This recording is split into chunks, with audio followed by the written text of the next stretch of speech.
हरि ओम तच्छं योरावृणीमहे गातुं जगनाय गातुं जगन्पतये दैवी स्वस्तिरस्तु नः स्वस्तिर्मानुषिभ्यः ऊर्ध्वं जिगातु भेषजं सन्नो यस्तु द्विपदे सञ्चतुष्पदे यं प्रव्रजन्तमनुपेतमपेतकृत्यं द्वैपायनो विरहकातरया जुहाव पुत्रेति तन्मयतया तरवोऽभिनेदोस्तं सर्वभूतहृदयं मुनिमानतोऽस्मि। ॐ लम्बोदरमपरमसुन्दरमेकदन्तं रक्ताम्बरं त्रिनयनं परमं पवित्रम् उद्धद्दिवाकरकरोज्ज्वलकाय कान्तं विघ्नेश्वरं सकलविघ्नहरं नमामि। धियं सदा परिभवग्नमभीष्टदोहं तीर्थास्पदं शिवविरिञ्चिनुतं शरण्यं भृत्यार्तिहं प्रणतपालभवाब्धिपूतं वन्दे महापुरुषते चरणारविन्दम्।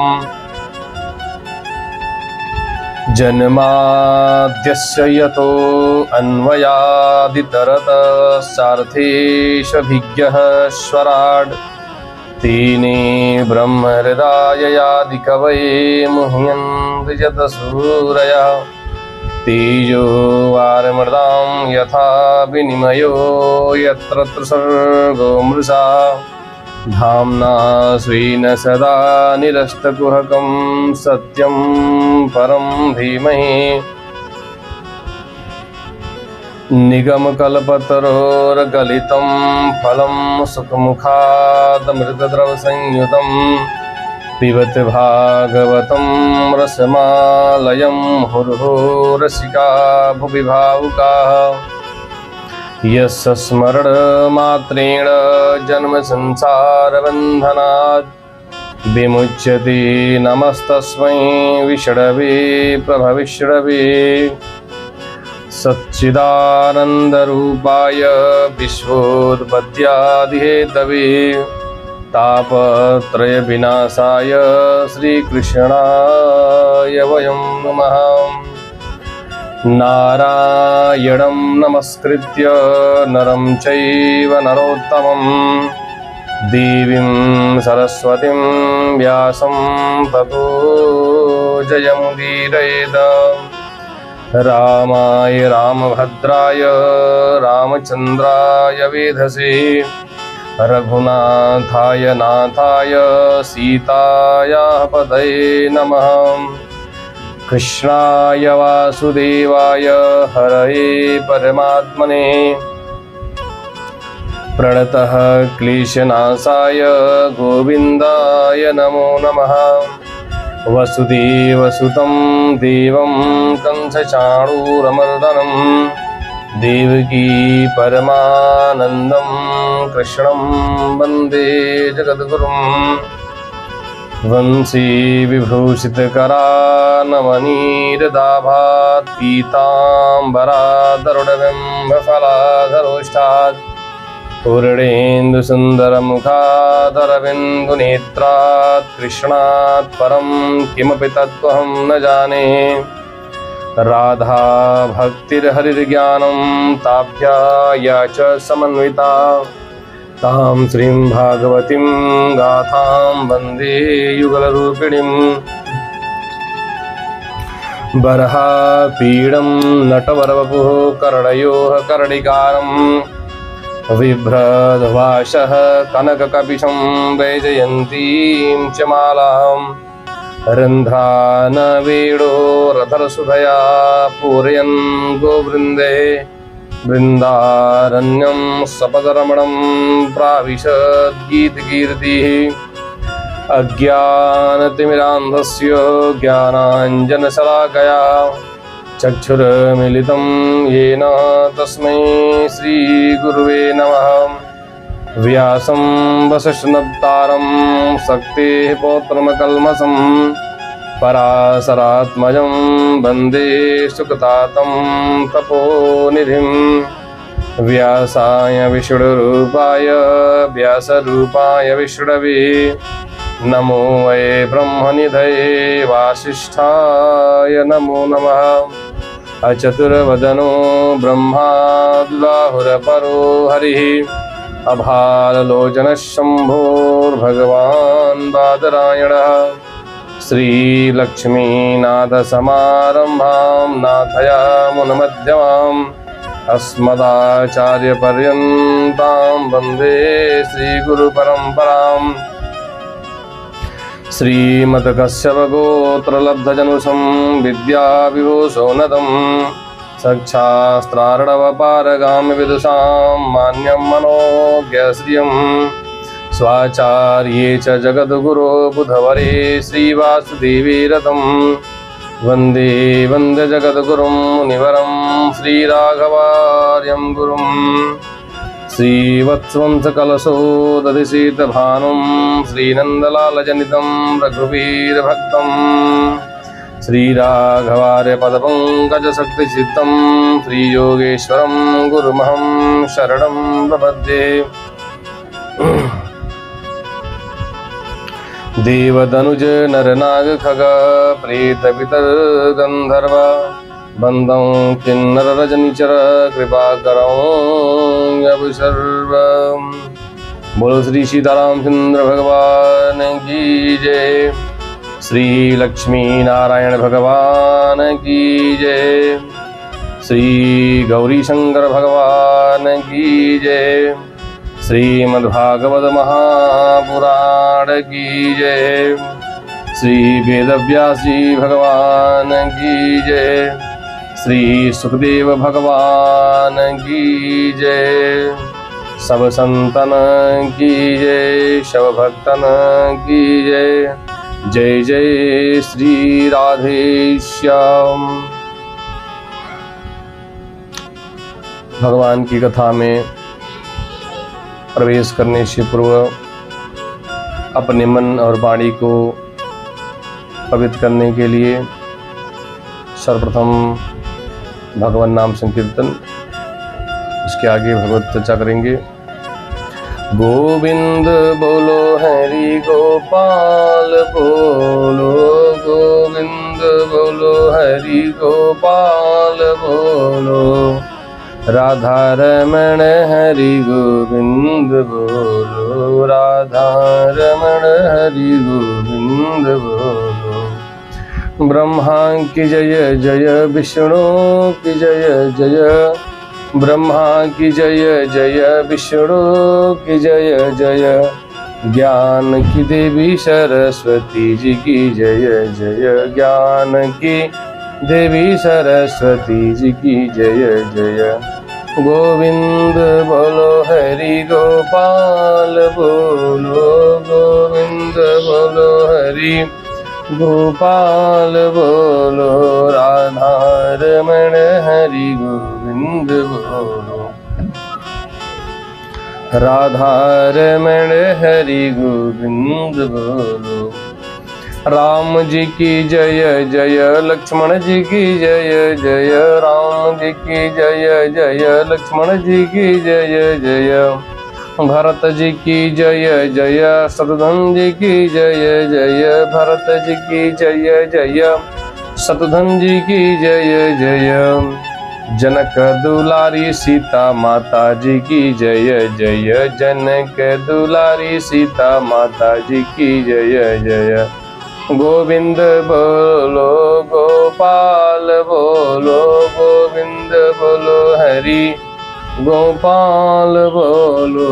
राधा रमण हरि गोविंद बोलो, राधा रमण हरि गोविंद बोलो। बोलो गोविंद भगवान की जय। भगवान की कथा श्रवण करने से पहले भगवान के नामों का संकीर्तन करना अति आवश्यक है। कहते हैं किसी भी प्रकार से भगवान का स्मरण हो जीव को, यही जीव का लाभ है। इस जीवन का लाभ क्या है? जन्म लाभा ब्रह पुंसमन्ते नारायण स्मृति। इस जन्म का लाभ यही है कि जीवन में भी भगवान का स्मरण हो और अंत समय में भी भगवान का स्मरण, चाहे वो कथा के माध्यम से हो, चाहे भगवान के नाम के संकीर्तन के माध्यम से हो, चाहे भगवान के नाम के जप के माध्यम से हो। येन केन प्रकारेण मनः कृष्णे निवेशेत। किसी भी प्रकार से भगवान में मन लगे, भगवान की याद आए, और इसी से जीव का कल्याण है। इसके पहले की कथा में आप लोगों ने श्रवण किया, भगवान का विवाह 16,108 विवाह भगवान के हो गए। और आगे की कथा में भगवान एक एक पत्नी से 10-10 पुत्र हुए, और 16,108 पत्नी भगवान की, सब पत्नियों को 10-10 पुत्र हुए। संतानोत्पत्ति अधिक करना चाहिए। वाल्मीकि रामायण में भगवान श्री राम कहते हैं अयोध्या कांड में भरत जी से, एष्टव्या बहवः पुत्रा गुणवन्तो बहुश्रुताः तेषां वै समवेतानामपि कश्चित् गयां व्रजेत। चित्रकूट में भगवान राम जी भरत जी से कहते हैं अनेक संतानों को उत्पन्न करना चाहिए। क्यों? भगवान कहते हैं अनेक पुत्रों में एक भी पुत्र धर्मात्मा निकल गया, और गया में जाकर के उसने आपके लिए, अपने पितरों के लिए पिंडदान किया, पितरों का श्राद्ध किया, तो सारे कुल का उद्धार हो गया। और एक ही बेटा है, एक ही बेटा पैदा किया और वो नास्तिक निकल गया, नालायक निकल गया, तो कल्याण नहीं है। इसलिए कहते हैं पुन्नाम्नो नरकाद यस्मात् पितरं त्रायते सुतः तस्मात् पुत्र इति प्रोक्तः पितरन्यः पाति सर्वतः। जो पुत्र अपने पितरों को नरक से बचाता है उसे ही पुत्र कहा जाता है। पुत्र तो प्रहलाद जी थे, और प्रहलाद जी ने भगवान के सामने विनती किया, प्रभु आपने मेरे पिता के वक्षस्थल को आपने विदीर्ण कर दिया, लेकिन आप कृपा करके उन्हें आशीर्वाद दीजिए, उन्हें गति की प्राप्ति हो जाए, नरक की प्राप्ति न हो। ये पुत्र की महिमा। भगवान ने कहा वो पिता जिसने कोई ऐसे साधन नहीं छोड़े तुम्हें मारने के, उस पिता के लिए इतना प्रेम, तो पुत्र वही है जो अपने पितरों को नरक से बचाता है। ज्यादा संतान पैदा कर लिया तो एक भी धर्मात्मा हो गया तो जीव का कल्याण है। ये सूत्र भगवान ने त्रेता युग में दिया था, और कृष्ण अवतार में भगवान ने इसे चरितार्थ कर दिया। एक एक पत्नी से 10-10 पुत्र, और एक एक बेटियां, फिर एक एक बेटों से 10-10 पुत्र और एक एक बेटियां हुई। इसका परिणाम इतने नाती पोता भगवान के हो गए कि सारी दुनिया, बड़ी बड़ी राजा महाराजा सब द्वारिकाधीश के चरणों में आकर के झुक गए। किसी की हिम्मत नहीं कि नजर उठा करके देख ले। 64 करोड़ गिरवंशी जिस दिशा में घूम जाते थे मैदान साफ हो जाता था। इतना विशाल परिवार भगवान का। सुखदेव जी कहते हैं भगवान को इतनी पत्नियां, लेकिन कभी भी भगवान की पत्नियों से झगड़ा नहीं हुआ, सब खुश रहते थे। और भगवान तरसते रहते थे, तरस गए कि कभी किसी से झगड़ा हो जाए। कम से कम हमारी पत्नियां उदास हो जाएं, हमसे नाराज हो जाएं, और जब हमसे नाराज हो जाएंगे तो उनका मुखमंडल कैसा होगा। ऐसे मुखमंडल को देखने के लिए भगवान तरस गए। भगवान की पत्नियां कभी भगवान से नाराज नहीं हुई। एक दिन भगवान ने बड़ी अद्भुत लीला की। सुखदेव जी कहते हैं, करहि चित्त सुखमासीनम स्वतल्पस्थम जगद्गुरुम पतिम पर्यचरद भैष्मी व्यजनेन सखी जने है। भगवान जगत गुरु श्री कृष्ण अपने पलंग पर बैठे थे। अगल बगल दासियां पंखा चला रही थी। बड़ी पटरानी भगवान की जो है वो है रुक्मणी जी खड़ी थी, और भगवान ने रुक्मणी जी को देखा और देख करके भगवान मुस्कुराने लगे। भगवान ने कहा, देवी आपको देख करके मुझे बड़ी तरस आ रही है। रुक्मणी जी ने कहा, क्यों? तब तक भगवान ने कहा कि रुक्मणी जी आपने क्या देखा? मेरे अंदर ऐसी कौन सी विशेषता है आपने देख लिया जो अपना पति बनाने का संकल्प ले लिया? मेरे अंदर ऐसा क्या है? मेरे अंदर ऐसी कोई विशेषता नहीं है। इतने राजा मेरे विरोधी हैं, आपको चाहने वाले बड़े बड़े राजा, शिशुपाल जैसे राजा आपको चाहते थे, और मैं तो द्वारिका का राजा भी नहीं हूँ। द्वारिका के राजा तो उग्रसेन जी हैं, और मैं तो बस एक दास हूँ, सेवक हूँ। और शिशुपाल जैसे राजा आपको चाहते थे, और तो और मेरे माँ बाप का भी कोई ठिकाना नहीं है। मैं तो काला कलूटा हूँ, आप इतनी सुंदर हैं। इस दुनिया में मेरे इतने शत्रु हैं, इतने विरोधी हैं, उनके डर की वजह से मैं समुद्र में द्वारिकापुरी बसा करके मैं रह रहा हूँ। सब मुझे भगोड़ा कहते हैं। और तो और एक ही मेरी पत्नी होती तो बात भी थी, और कोई पत्नी नहीं होती तो भी मैं मान लिया होता कि सिर्फ आपका ही मुझ पर अधिकार है। लेकिन आपके अतिरिक्त मैंने 16,107 विवाह और भी किए। मुझ जैसे व्यक्ति से विवाह करके क्या मिला? और मुझे तो लगता है आपका यह निर्णय गलत। भगवान ने कहा, अथात मनो रूपम वै भजस्य क्षत्रियर्षभम ये त्वमाशिष सत्या यहा मूत्र चलस्य लप्यससे। भगवान ने कहा, अभी भी कुछ बिगड़ा नहीं है। तुम अपने अनुरूप किसी भी क्षत्रिय का वर्ण कर सकती हो, मुझे कोई आपत्ति नहीं है। इतनी बड़ी बात भगवान ने रुक्मिणी जी से कह दिया। ये भी कब भगवान कह रहे हैं? जब भगवान के 10-10 बेटे हो गए। रुक्मिणी जी बहुत शील हैं, अत्यंत गंभीर हैं। यह बात सुन करके रुक्मिणी जी नाराज नहीं हुई। भगवान ने जब इस प्रकार कहा तब रुक्मिणी जी को लगा कि हमसे कोई अपराध हो गया है, भगवान हमारा त्याग कर रहे हैं। अगर ये हमें त्याग देंगे तो मैं कहाँ जाऊंगी? यह सोच करके रुक्मिणी जी को मूर्छा आ गई और आंखों से अश्रुपात होने लगे, और मूर्छित होकर के रुक्मिणी जी नीचे गिरने लगी। यह सब देख करके श्याम सुंदर भगवान कृष्ण पलंग पर बैठे थे, कूद पड़े। चाह करके गिरते हुए रुक्मिणी जी को अपने 2 भुजाओं में पकड़ लिया भगवान ने। और जैसे ही भगवान ने भुजाओं में पकड़ा तो रुक्मिणी जी के केस खुल गए, और वह केस भगवान ने देखा कहीं पृथ्वी से स्पर्श न हो जाए, तब तक भगवान के 2 भुजा और प्रकट हो गए। उस समय भगवान चतुर्भुज हो गए।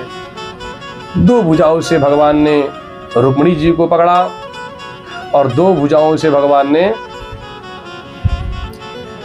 रुक्मिणी जी के बालों का भगवान ने जूरा बनाया। स्त्री के बाल खुले नहीं होने चाहिए, यह अमंगल है। और खुल गए, गलती से भूमि स्पर्श हो गया तो यह भी अमंगल है। इस प्रकार भगवान ने चतुर्भुजधारी होकर के रुक्मिणी जी को संभाला, 2 हाथ से उनका जूरा बनाया।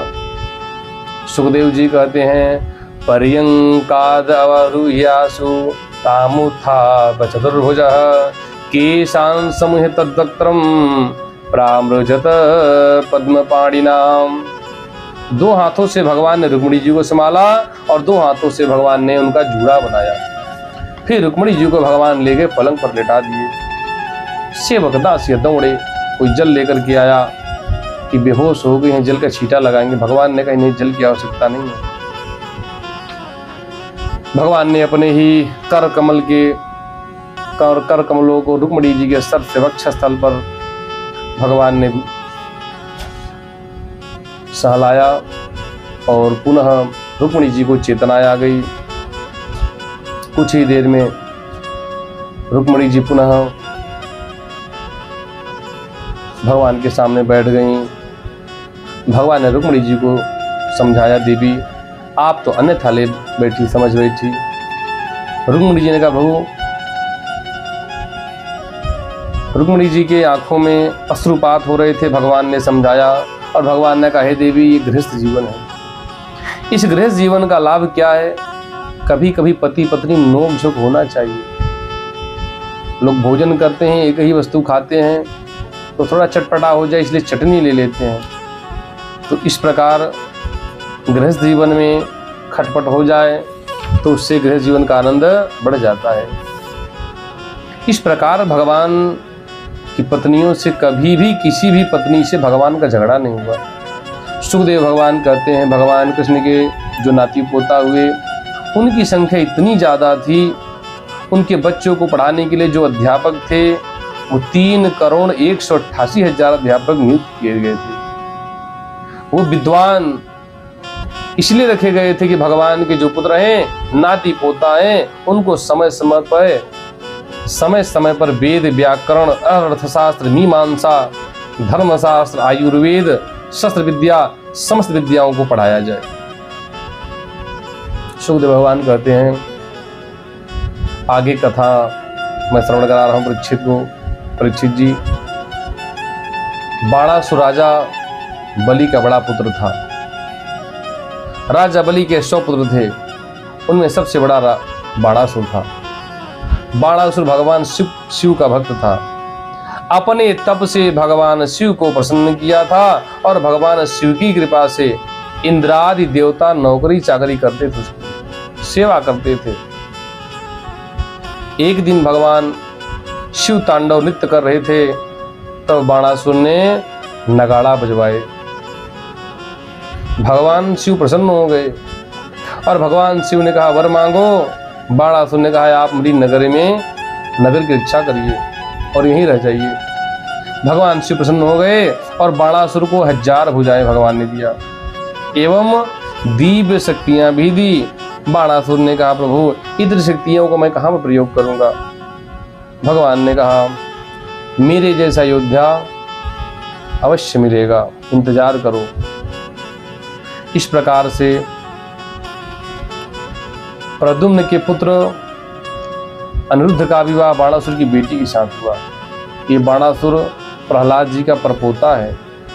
प्रहलाद के पुत्र विरोचन, विरोचन के पुत्र राजा बलि और राजा बलि के पुत्र बाणासुर। बाणासुर की बेटी के साथ भगवान के पौत्र का विवाह हुआ और बाणासुर की जो बेटी है उसका नाम उषा है। एक दिन अपने कक्ष में सोई थी, स्वप्न में भगवान के पौत्र अनिरुद्ध को देखा और स्वप्न में ही अनिरुद्ध से प्रेम हो गया और इतना प्रेम हो गया कि स्वप्न में अनिरुद्ध से विवाह भी हो गया। और बाद में जब नींद खुली तब उषा रोने लगी। बाणासुर की बेटी की सहेली है, चित्रलेखा नाम है उसका। चित्रलेखा ने कहा, क्यों रो रही हो? वो बड़ी मायावी थी, योगिनी थी। चित्रलेखा ने कहा, सखी क्यों रो रही हो? उषा ने कहा, बहन आज मैंने स्वप्न में एक त्रिभुवन सुंदर मनोहर नवयुवक देखा। वह सुंदर सांवला, उसके नेत्र कमल दल के समान थे और मैंने उससे अपना पति मान लिया। लेकिन जब नींद खुली अब वो कैसे मुझे प्राप्त हो, मुझे कुछ पता नहीं, तुम पता लगाओ। चित्रलेखा ने कहा, तुम्हें कुछ याद हो तो बताओ। उसका मुखमंडल कैसा है, उसकी आंखें कैसी हैं, उसकी भुजाएं कैसी हैं। स्वप्न में उषा ने जो देखा था बताना प्रारंभ किया। चित्रलेखा जो थी वो चित्र बनाने में कुशल थी, और चित्र जब बनाना शुरू किया तो बहुत से देवता, गंधर्व, यक्ष, मनुष्य, दैत्य और स्वयं वसुदेव कृष्ण भगवान का चित्र बना दिया। जैसा उषा ने बताया वैसा ही चित्र बनाया।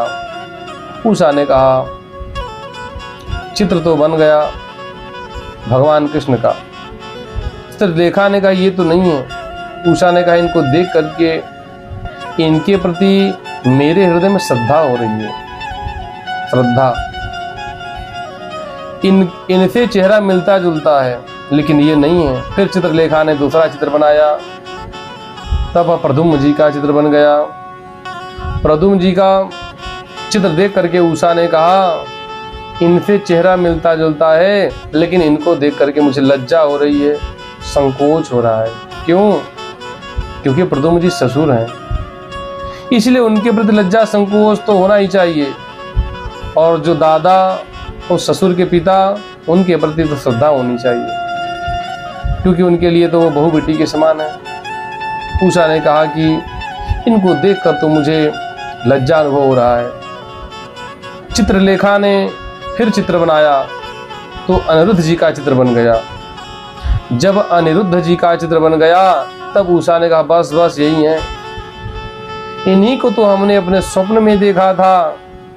तब चित्रलेखा ने कहा ये तो द्वारिकाधीश भगवान कृष्ण के पौत्र हैं। उषा ने कहा यही हमारे प्रियतम हैं। चित्रलेखा ने कहा ये तो द्वारिकाधीश कृष्ण के पौत्र हैं, और अब इन्हें लाने के लिए मुझे कुछ उपाय करना पड़ेगा। सुखदेव जी कहते हैं चित्रलेखा तमाज्ञाय पौत्रम कृष्णस्य योगिनी ययौ विहाय सा राजन द्वारिकां कृष्णपालितां। सुखदेव जी कहते हैं चित्रलेखा योगिनी थी और वह आकाश मार्ग से अपनी योग माया के पास साथ गई। रात्रि में द्वारिकापुरी में पहुंची और वहां अनिरुद्ध जी सुंदर पलंग पर सो रहे थे। चित्रलेखा योग सिद्धि के द्वारा अनिरुद्ध जी को पलंग सहित उठा करके शोणितपुर ले आई और ला करके उषा के महल में रख दिया। द्वारिका में किसी को पता नहीं, अपहरण हो गया। घर में अनिरुद्ध जी का अपहरण हो गया और किसी को पता नहीं चला, और चित्रलेखा ने ला करके महल में रख दिया। उषा अनिरुद्ध जी को देख करके प्रसन्न हो गई और अपने प्रियतम को पा करके उषा अनिरुद्ध जी के साथ महल में रहने लगी, विहार करने लगी। उषा के महल में किसी का आना जाना नहीं था, सब वर्जित था। वह महल बहुत सुरक्षित था। उषा का प्रेम दिन दुना रात चौगुना बढ़ता जा रहा था। वह अनिरुद्ध जी की खूब सेवा करती, सत्कार करती, खाने पीने की सब व्यवस्था। उषा ने अपने प्रेम से अनिरुद्ध जी को अपने बस में कर लिया। इस प्रकार बहुत समय बीत गया। अब तो उषा इतनी प्रसन्न रहने लगी कि पहरेदारों ने समझ लिया कि कोई पुरुष इस महल में अवश्य कोई रहता है। क्यों? क्योंकि आजकल उषा के हाव भाव बहुत अलग दिख रहे हैं। पहरेदारों ने जाकर के बाणासुर से कहा महाराज, राजकुमारी के रहने का ढंग चाल सब बदल गया है। हमें ऐसा अनुभव होता है कि कोई पुरुष राजकुमारी के महल में है, उनके कक्ष में कोई रहता है। अब तो महाराज बाणासुर अत्यंत क्रोधित हो गया। वह झटपट उषा के महल में गया और देखा कि अनिरुद्ध जी बैठे हुए हैं। अनिरुद्ध जी अत्यंत सुंदर कमल दल के समान, उनका मुखमंडल पीतांबर फहराता हुआ। अनिरुद्ध जी उस समय अपनी प्रियतमा उषा के साथ चौसल खेल रहे थे, पासे खेल रहे थे। बाणासुर अपनी सेना दल लेकर के पहुंचा और अनिरुद्ध जी से उनको पकड़ना चाहा, तो अनिरुद्ध जी ने सबको मार दिया। फिर बाणासुर ने नागपाश से अनिरुद्ध जी को बांध दिया। तम नागपाशैर बलिनंदनो बलि निघंतम ससैन्यम कुपितो बबंध यह सब देख करके उषा के अश्रुपात होने लगे और अनिरुद्ध जी को कारागार में डाल दिया। बरसात के 4 महीने बीत गए और द्वारिका में किसी को कुछ पता नहीं, ना तो कृष्ण को पता, ना तो बलराम जी को पता और ना ही प्रद्युम्न जी को पता। क्यों? क्योंकि द्वारिका में भगवान की इतने पोता करोड़ों में, कौन कहाँ जा रहा है किसी को क्या पता। इतना बड़ा परिवार भगवान का। एक दिन नारद जी आए और नारद जी ने सारा वृतांत भगवान को सुनाया। सुखदेव जी कहते हैं, नारदात दुपार कन्या कर्ण्या वार्तां बद्धस्य कर्म च प्रयूयः सोडितपुरं कृष्णस्य कृष्ण देवता। अनिरुद्ध जी को छुड़ाने के लिए भगवान बलराम जी समस्त यदुवंशियों को लेकर के शोणितपुर पर चढ़ाई कर दी। बाणासुर के राजधानी को घेर लिया और भगवान ने बाणासुर को युद्ध के लिए ललकारा। तब बाणासुर ने भगवान शिव का स्मरण किया कि आप मेरी रक्षा करिए। भगवान शिव को उस युद्ध में आना पड़ा। सुखदेव जी कहते हैं, बाणार्थे भगवान रुद्रः ससूते प्रमथे वृतः आरुह्य नंदे वृषभम युधे रामकृष्णयोः। भगवान शंकर संपूर्ण सेना लेकर के नंदी पर सवार होकर के गणेश जी, कार्तिकेय सब अपने गणों के साथ वहां आ गए।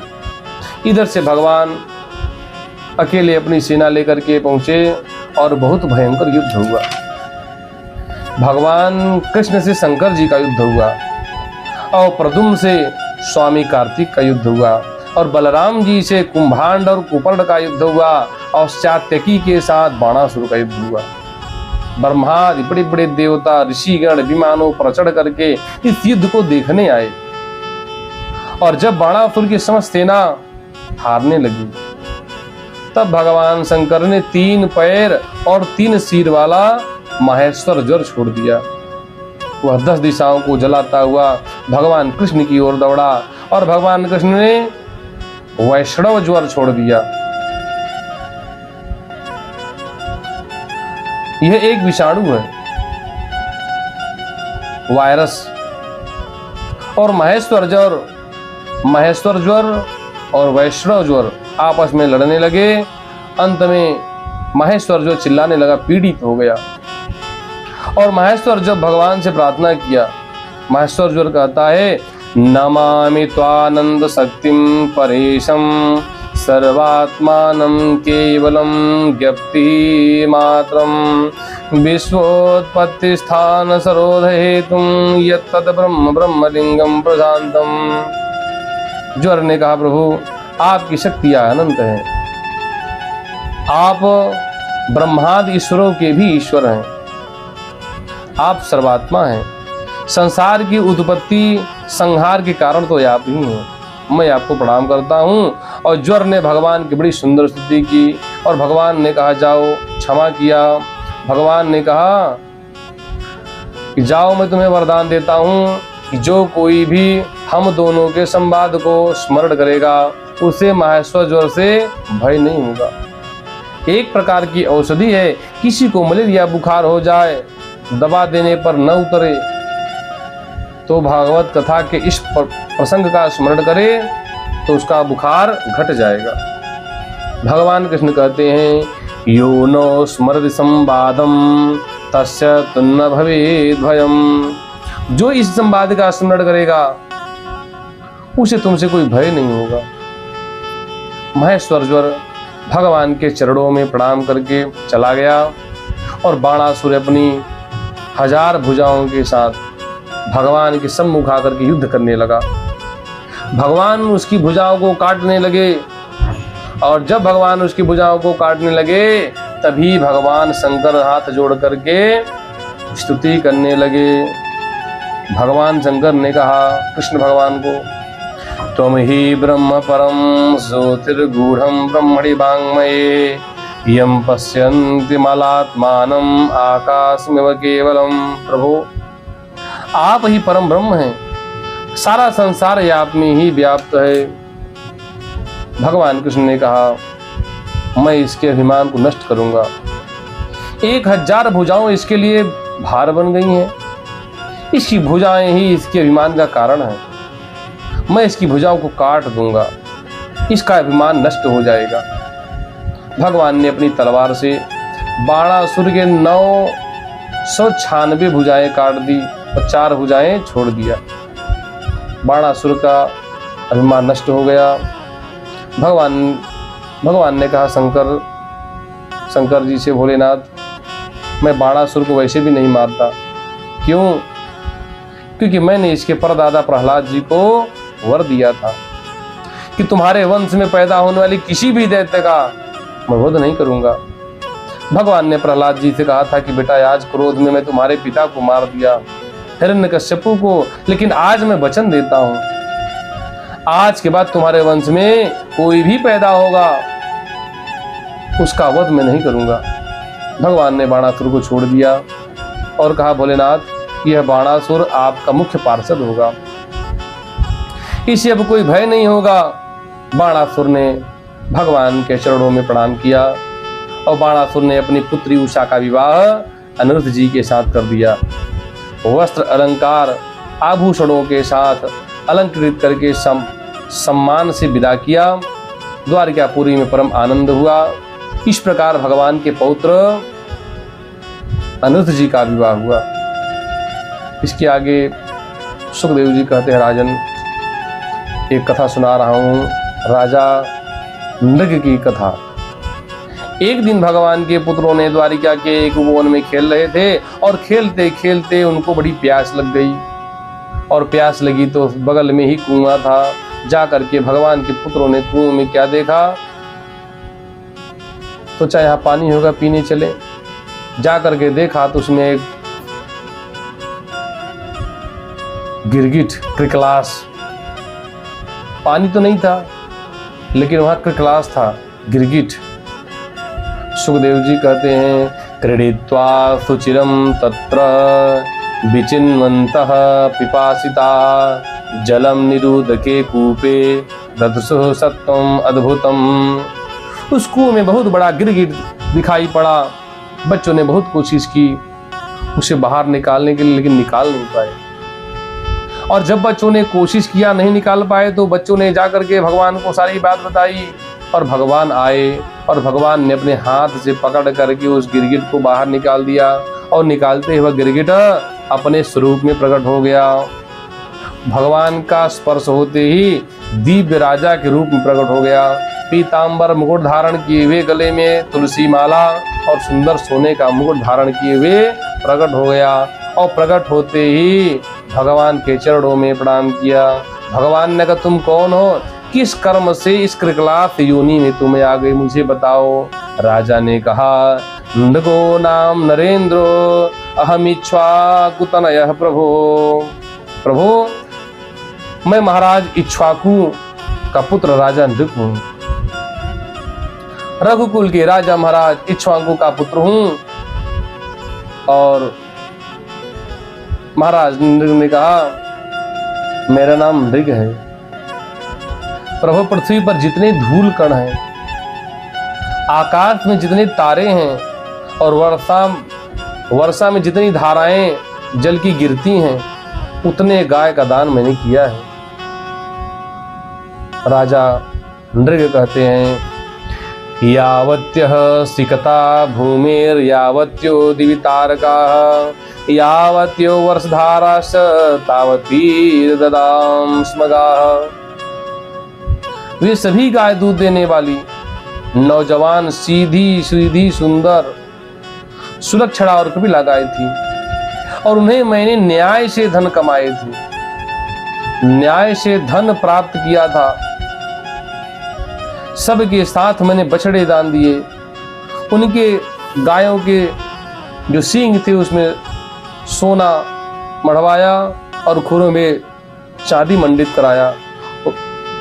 वो वस्त्र, हार, गहनों से सजा करके मैंने उनको दान किए थे। और किसको दान किया? श्रेष्ठ ब्राह्मण, श्रेष्ठ ब्राह्मण, वेद पाठी ब्राह्मण को मैंने दान किया। राजा नृग कहते हैं, पयस्वनी स्तरुणिं शीलरूप गुणोपपन्ना कपिला हेमशृंगी न्यायार्जितारूप्य फुरा संवत्सा दुकूलमाला भरणादावहम। इस प्रकार मैंने बहुत सी गायों का मैंने दान किया, और गाय का ही दान नहीं किया, भूमि का भी दान किया, सोना का भी दान किया, घर का भी दान किया, और हाथी का दान किया। दासियों के साथ कन्याएं, तिल के पर्वत, चांदी, वस्त्र, रत्न, घर की सामग्री, रथ आदि मैंने दान किए। मैंने अनेक यज्ञ किए, बहुत से कुएं, बावली आदि सब बनवाया। लेकिन एक बार एक ब्राह्मण को मैंने एक गाय दान कर दी, और जिस ब्राह्मण को मैंने वह गाय दान की, और वह गाय गलती से फिर मेरे पास आ गई। गाय का दान किया, वो ब्राह्मण लेकर के जा रहा था, और वह गाय गलती से वहां से छुड़ा करके भाग करके हमारे बाड़े में आ गई। जहां हमारे अन्य गाय रहती थी, वहां गायों का दान होता था, उसी में आ गई वो गाय। और फिर हम समझ नहीं पाए, अगले दिन उसी गाय का फिर किसी ब्राह्मण को मैंने दान कर दिया, और वह ब्राह्मण लेकर के जा रहा था। और तब तक जो पहले वाला ब्राह्मण को दान दिया था वह खोज रहा था, और खोजते खोजते और यह ब्राह्मण लेके जा रहा था, दोनों आपस में टकरा गए, मिल गए। पहले वाले ब्राह्मण ने कहा, भैया तो मेरी गाय है, इसको राजा ने कल दान दिया था। ये ब्राह्मण ने कहा, नहीं, इसका तो मुझे दान किया, आज मैं लेके जा रहा हूं। यह बात राजा के पास पहुंच गई, महाराज नृग के पास। महाराज नृग ने कहा, देखो ये जिद छोड़ दो, आप दूसरी गाय ले लो। ब्राह्मण ने कहा, नहीं, मुझे वही गाय चाहिए। तो ब्राह्मण कहता, ये कल आपने इस गाय का मुझे दान किया? तो महाराज राजा नृग कहते, हाँ जी, आपको कल मैंने दान किया। और वो वाला ब्राह्मण कहता, अभी आपने मुझे ये दान गाय किया? उस समय भी राजा कहते, हाँ, आपको ही मैंने दान किया। बार बार कहने से और निष्कर्ष निर्णय नहीं निकला, ब्राह्मणों ने श्राप दे दिया कि हमको देख करके हाँ कहते हो इधर दिया, उनको देख करके कहते हो हाँ आपको मैंने गाय का दान किया। इस प्रकार आप सर हिला रहे हो, जाओ गिरगिट के योनि में भोगो। श्राप दे दिया। जब मेरा अंत समय आया तो यमराज के दूत मुझे यमपुरी ले गए, और यमपुरी ले जाकर के यमराज ने हमसे पूछा, तुम पहले पाप के फल को भोगना चाहते हो या पुण्य के? पुण्य के फल भोगोगे कि पाप के पुण्य? क्यों? क्योंकि तुम्हारे दान और धर्म के फलस्वरूप तुम्हें ऐसा तेजस्वी लोक प्राप्त होने वाला है जिसकी कोई सीमा नहीं, जिसका कोई हम गणना नहीं कर सकते।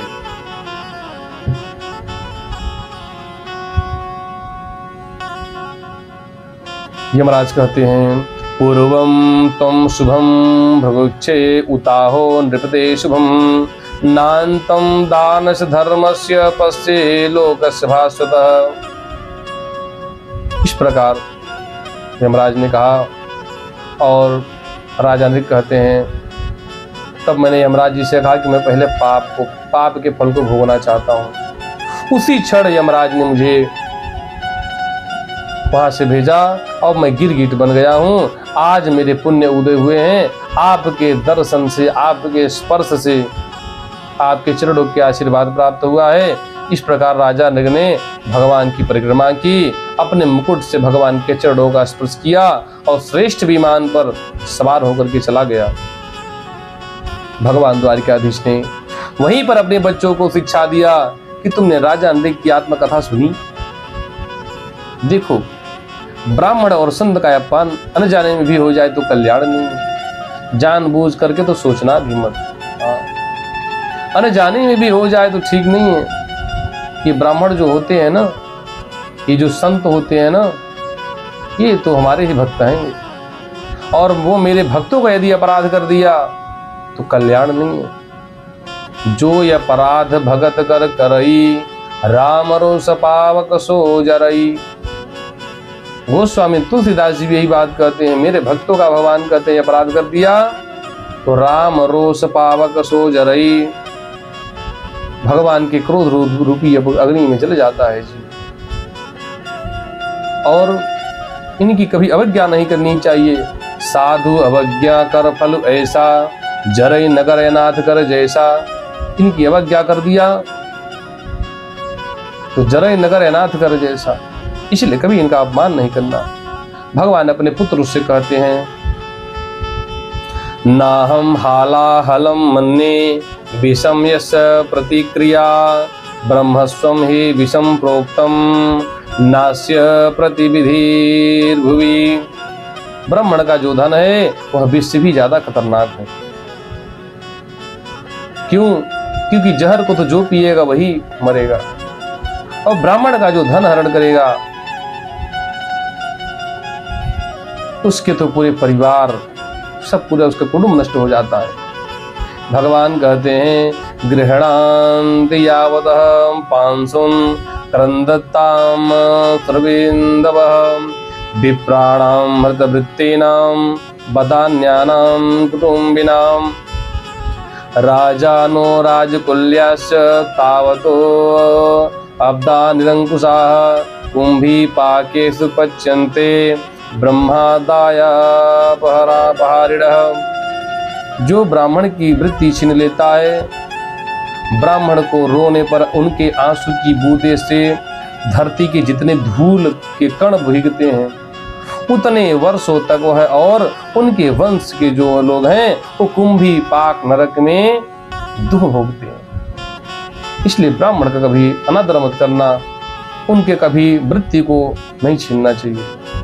और भगवान कहते हैं, सुदत्ताम परदत्ताम वा ब्रह्म वृत्तिम हरे च षष्ठी वर्ष सहस्राणि विष्ठायाम जायते कृमिः। जो मनुष्य अपनी या दूसरी की दी हुई वस्तु को वापस ले लेता है ब्राह्मण को, या जीविका के साधन को छीन लेता है, वह 60 वर्ष सहस्राणि विष्ठायाम जायते कृमिः। 60,000 वर्ष तक गंदी नाली का कीड़ा हो जाता है। भगवान ने अपने पुत्रों को यही उपदेश करते हैं, यदि ब्राह्मण अपराध करे तो भी उसे द्वेष मत करना। ब्राह्मण मार दे तो, गाली दे दे, श्राप दे दे, तुम लोग सदा ब्राह्मण को नमस्कार करना। क्यों? जिस प्रकार मैं तीनों समय ब्राह्मणों को प्रणाम करता हूं, भगवान कहते हैं, मेरी आज्ञा को उल्लंघन करोगे तो मैं क्षमा नहीं करूंगा, दंड दूंगा। भगवान कहते हैं, मैं भी ब्राह्मणों को तीनों समय प्रणाम करता हूँ। यथाहम प्रणमे विप्रान नुकालम समाहितः तथा नमत यूयम च योन्यथा में सदंड भाग।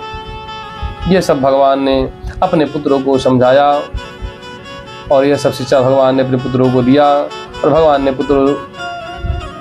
पुत्रों ने कहा, पिताजी जैसा आपकी आज्ञा है वही हम करेंगे। इस प्रकार राजा नृग को भगवत प्राप्ति हो गई। आगे की कथा में सुखदेव जी कहते हैं, राजन, एक दिन बलराम जी को वृंदावन की याद आई और बहुत दिन हो गया। बचपन में हमने वृंदावन का आनंद का अनुभव किया था, फिर मथुरा आ गए और मथुरा से द्वारिका आ गए और वृंदावन के भक्तों की याद आई तो श्री बलराम जी चल पड़े। श्री कृष्ण वृंदावन नहीं गए। भगवान तो वृंदावन में नित्य निवास करते हैं और बलराम जी को वृंदावन जाने का मन हो गया और हमारा आपका भी मन वृंदावन जाने का मन हो जाता है। और बलराम जी ने वृंदावन की यात्रा प्रारंभ की। वृंदावन पहुंच करके सभी वृंदावन वासियों से मिले, सबका हाल जाना बलराम जी ने। और वृंदावन में दाऊ जी का खूब स्वागत हुआ। एक दिन बलराम जी अपने परिकर के साथ क्रीड़ा कर रहे थे, खेल रहे थे। बलराम जी को गर्मी लगने लगी और यमुना जी में जल क्रीड़ा करने की इच्छा हुई कि खूब नहाएंगे आज चल करके, जल का आनंद लेंगे। तब बलराम जी ने कहा, हे जमुने, तू मेरी लीला में सहयोग कर। बलराम जी के कहने पर यमुना सहयोग करने नहीं गई। बलराम जी ने सोचा, मैं वहां कहाँ जाऊंगा और यमुना जी को यहीं बुला लेता हूं। लेकिन यमुना जी नहीं आई। यमुना जी ने सोचा, ऐसे ही सबको नहलाने में घर घर जाने लगी, तब तो हो गया, कल्याण हो जाएगा। और बलराम जी को क्रोध आ गया। बलराम जी ने अपना हल मुसर उठाया और कहा, हे जमुने, आज तुम्हें मैं समाप्त कर दूंगा। आज तेरी नदी का जो रूप है उसे समाप्त कर दूंगा। तू छोटी छोटी नालियों में विभक्त हो जाएगी। हल उठा करके जब बलराम जी ने क्रोध किया, यमुना जी प्रकट हो गईं और बलराम जी की लीला में सहयोग किया। और खूब बलराम जी ने स्नान किया। सुखदेव जी कहते हैं, राजन, जब भगवान बलराम नंद बाबा के ब्रज में गए थे, उसी समय करुष देश के अज्ञानी राजा पौंड्रक ने भगवान कृष्ण के पास एक दूत भेजा और ये कहलवाया कि मैं ही वासुदेव हूँ। उसका नाम पौंड्रक था। उसका मित्र काशीराज उसे खूब भड़काता था कि तू भगवान बन जा और मैं तेरा पुजारी बन जाऊंगा, तेरा प्रचार प्रसार खूब होगा और जितना चढ़ावा आएगा हम आधा आधा बांट लेंगे। पौंड्रक ने नकली गरुड़ बना लिया, अपने शरीर में 2 नकली हाथ भी लगा लिए, शंख चक्र गदा पद्म धारण भी करता था, नकली लगा लिया, कौस्तुभ मणि बनमाला भी नकली लटका लिया और उसका गरुड़ सचमुच आकाश में घूमता था। भोली भाली जनता पागल बन गई। और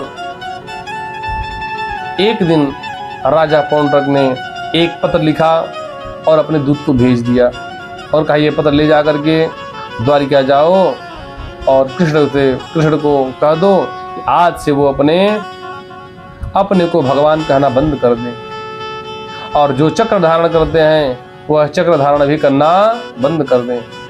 क्यों? क्योंकि वो भगवान नहीं है, मैं भगवान हूँ।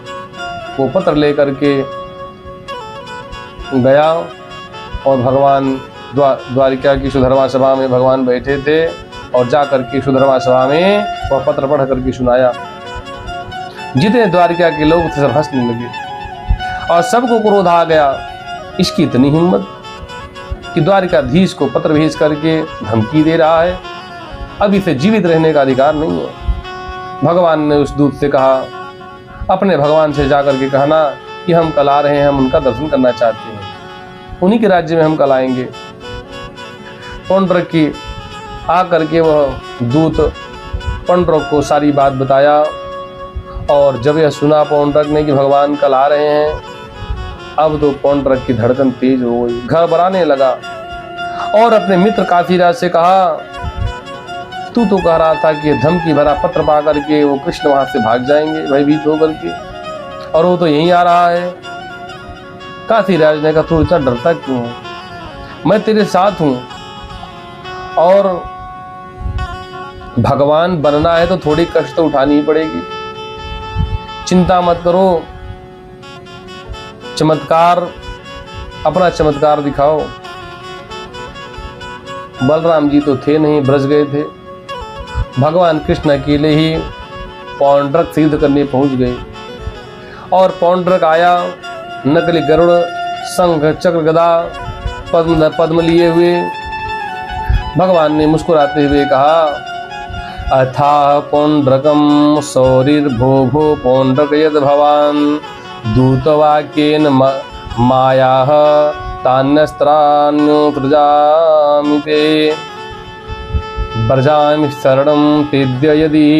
भगवान ने कहा, पौंड्रक, तुमने दूत भेजा था और दूत यही कहलवाया था कि तुम चक्र जो धारण करते हो उस चक्र को धारण करना छोड़ दो। तो मैं तुम्हारी बात मान रहा हूँ और मैं चक्र धारण करता हूँ मैं उसे छोड़ रहा हूँ। अब तुम इसे धारण कर लो, संभाल लो।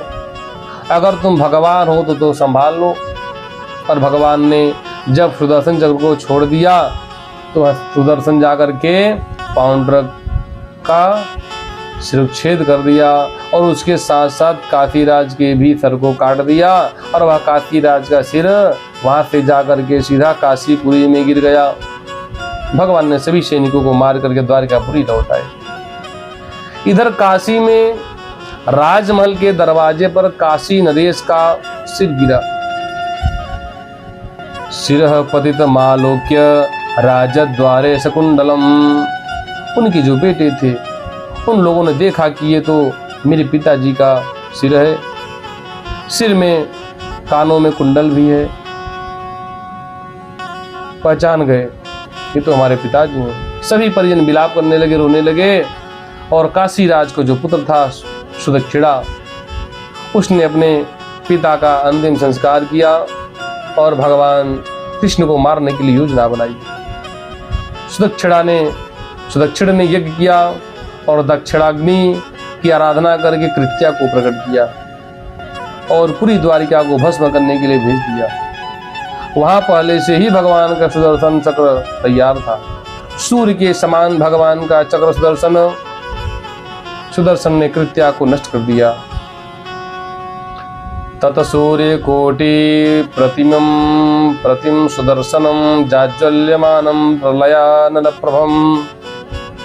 सुखदेव जी कहते हैं, जब द्वारिकावासी कृत्या के भवंडर को देख करके भयभीत हो रहे थे, भगवान के पास गए और भगवान सुदर्शन को आज्ञा दे दी। सुदर्शन चक्र ने कृत्या का भक्षण कर लिया और जब काशी की ओर भक्षण करने के बाद सुदर्शन रुका नहीं, बढ़ गया आगे काशी की ओर। बढ़ा तो भगवान का सुदर्शन चक्र, तो भगवान शंकर ने देखा सुदर्शन आ रहे हैं, तो भगवान शंकर जान गए द्वारिकाधीश का सुदर्शन चक्र है, इसको रोकने की सामर्थ्य किसी में नहीं है और ये चक्र संपूर्ण काशी को जला करके दग्ध कर देगा। भगवान शंकर ने पार्वती जी का हाथ पकड़ा और कहा, काशी छोड़ो, सुदर्शन आ रहा है, अब काशी में रुकना ठीक नहीं है। भगवान शंकर ने पार्वती को लेकर के निकल गए। तब सुदर्शन वहां आया और संपूर्ण काशी को भस्म कर दिया। सुखदेव जी कहते हैं, दग्ध्वा वाराणसीम सर्वम विष्णोश्चक्रम सुदर्शनम। सुदर्शन ने संपूर्ण काशी को नष्ट कर दिया। इसके बाद पुनः भगवान के पास लौट आया। भगवान शंकर कहते हैं, भगवान द्वारिकाधीश ने अपने सुदर्शन चक्र से मेरे काशी को पवित्र कर दिया। क्यों? वेद भगवान कहते हैं, ये पवित्र भगवान का जो चक्र है, इस चक्र से यह जब तक शरीर तृप्त नहीं होता तब तक यह शरीर पवित्र नहीं होता।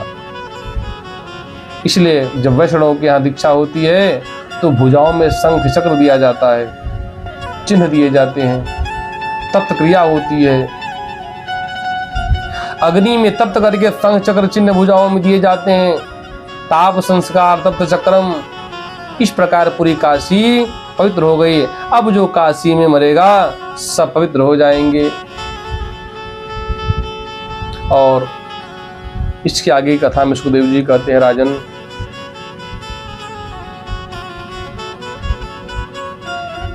बलराम जी ने द्विविध बानर का उद्धार किया। सुखदेव जी कहते हैं, परीक्षित, द्विविध नामक एक बानर था, वो भौमासुर का सखा था। सुग्रीव का मंत्री त्रेता युग का था, अब ये द्वापर युग तक था। पहले राम जी की भक्ति में लगा रहा और राम जी की सेवा भी इसने किया, लेकिन बाद में बदमाश हो गया और जब बदमाश हो गया तो सुग्रीव जी ने अपने सेना से निकाल दिया। फिर यह स्वतंत्र होकर के संसार में भ्रमण करता रहता था और जगह जगह उपद्रव करता था। किसी भी बस्ती में आग लगा देता, कहीं पहाड़ों को पटक के चूर कर देता। उस द्विविध बानर में 10,000 हाथियों का बल था। कभी कभी समुद्र में जा करके समुद्र के जल को बाहर फेंक देता और समुद्र के जल को जब बाहर फेंक देता तो जितने नगर सब जल से डूब जाते। और पेड़ पौधों को उखाड़ करके तोड़ मड़ोड़ करके फेंक देता। ऋषि महात्माओं की यज्ञ कुंड को तोड़ देता। किसी किसी यज्ञ कुंड में मल मूत्र कर देता, अपवित्र कर देता। एक संयोग बस बलराम जी से मिल गया, उसको द्वापर युग में बलराम जी मिल गए और एक दिन बलराम जी स्नान कर रहे थे, उनके वस्त्र सब रखे थे। बलराम जी का वारुणी मदिरा जो पेय पदार्थ है बलराम जी पीते थे, यह सब वस्तु वहीं पर रखा हुआ था। और तब तक वो कहीं से आ गया द्विविध वानर और मधु कलश पी गया और मधु कलश को तोड़ दिया। वहां और भी स्त्रियां स्नान कर रही थी, सबके कपड़े को फाड़ दिया। तब बलराम जी ने अपना हलमूसल उठाया, वो द्विविध वानर ने भी एक वृक्ष उखाड़ लिया और भगवान सिद्ध करने लगा। लेकिन बलराम जी ने थोड़ी ही समय में उस द्विविध वानर को समाप्त कर दिया और द्विविध वानर का राम नाम सत्य हो गया।